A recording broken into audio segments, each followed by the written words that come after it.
আল্লাহ পাক রব্বুল আলামিন যখন আয়াত নাজিল করে দিলেন, আবু সুফিয়ানের কাছে খবর চলে গেছে মুহাম্মদ ওসমান হত্যার প্রতিশোধ না নিয়ে মক্কা ত্যাগ করবে না।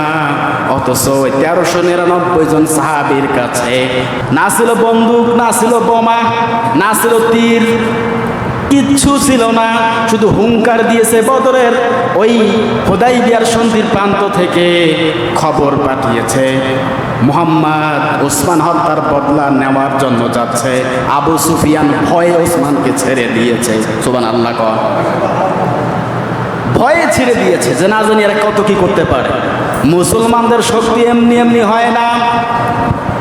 মুসলমানদের শক্তি একতার মধ্যেই রয়েছে, একতার মধ্যে কল্যাণ রয়েছে।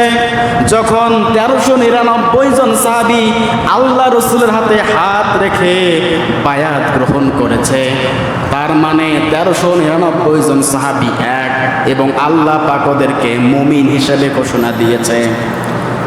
এবার চিন্তা করে দেখেন, যদি আল্লাহ পাক ওই 1399 জন সাহাবীকে মুমিন ঘোষণা দেওয়ার পর আবু সুফিয়ানের দল ভয়ে ওসমানকে ছেড়ে দিতে পারে, আমার মনে হয় বাংলাদেশে যদি 51% মুমিন থাকে, আজকে উল্টা পাল্টা পথ দিয়ে পালিয়ে যাবে। ক্ষমতা একদিন আমাদের হাতে আসবে।